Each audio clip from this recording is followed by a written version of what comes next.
Hey everyone, welcome back to my channel. If you're new here, my name is Joel. I'm now a nurse graduate from San Diego State University and currently work in the ER as an RN. And for today's video, it's going to be my way of learning new content. So pretty much with new content, it's something that you're probably never going to really like, or you're really not going to be excited to learn about because you're tired, or you have other things going on, or it's very complicated. So these are the 4 things that I normally do. Number 1 is like writing down the things I need to learn or memorize, whether it's medications, pathophysiology, physiology, anatomy, breaking it all down. Like understanding the anatomy of the heart, understanding the physiology of the heart, understanding the most common medications used in congestive heart failure. What is congestive heart failure? What are the signs and symptoms of congestive heart failure? Kind of like breaking it all down little by little.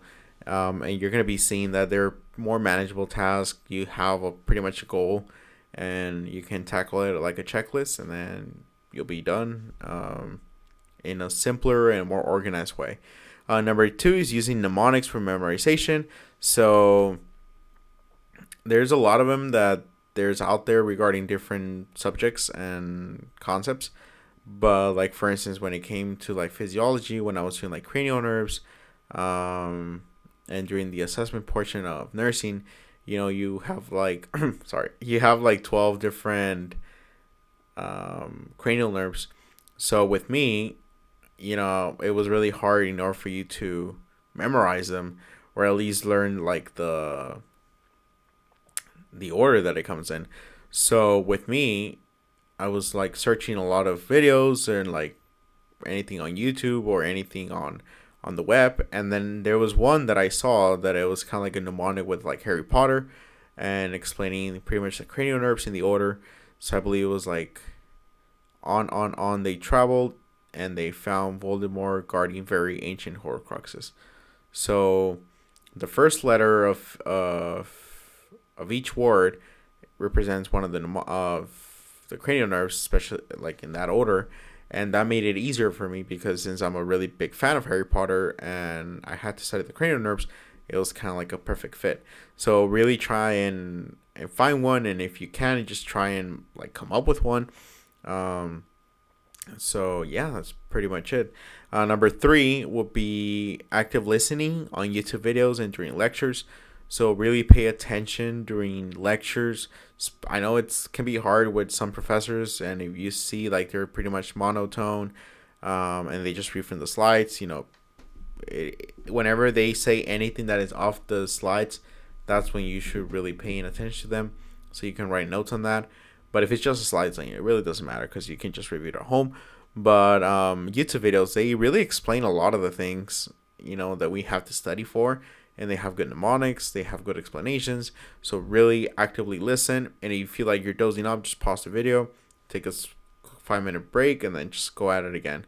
Because now you're just going to be repeating it, and it's going to be a lot of waste of time that you could have been preventing it by just taking tiny little breaks in between. And the last one, ask questions. So with me, whenever there's a lecture going on and I really don't understand a lot of things, I just like write it down like real quick, because when the time comes that I want to ask my question, maybe I'm gonna feel like too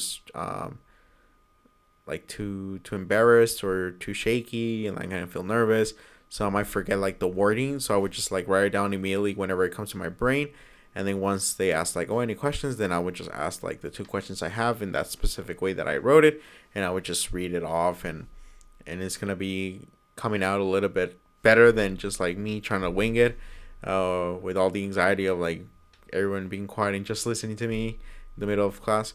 So yeah, just asking questions is definitely a thing that it's gonna help you understand the concepts. And if you're at work and you're learning new content, asking the questions, doing hands-on, whatever thing works for you. But asking for clarification can really go a long way, and especially in regarding asking questions, you're also going to be helping your classmates, because they might be also having those same questions, but they're too shy to ask, so they're pretty much just going to keep it for themselves. But if you ask it, they're going to be like, oh, like, thank you. They're not going to tell you thank you, right? But, in their head, they're going to be like, oh, good thing that they asked that question, because it was the same question I had. So that's pretty much the things that I normally use whenever learning new content.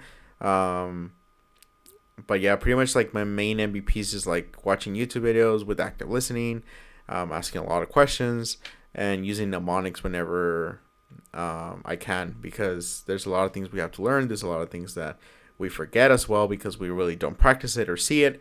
So having, whenever you're going to be doing like an exam or something, you have to relearn it. You know, we have to put all these things into play, and it's part of the system. But yeah, that's pretty much it. So you guys have any questions, comments, concerns, please feel free to let me know here in the comments, or message me here on Instagram if you want it to be a little bit more private. Any recommendations you guys might have for a future video, please let me know. And yeah, that's pretty much it. So if you guys have any other concerns or any suggestions, again, please let me know. So yeah, you guys found this video interesting or useful, drop a like, and yeah, I'll see you guys in the next video. Bye bye.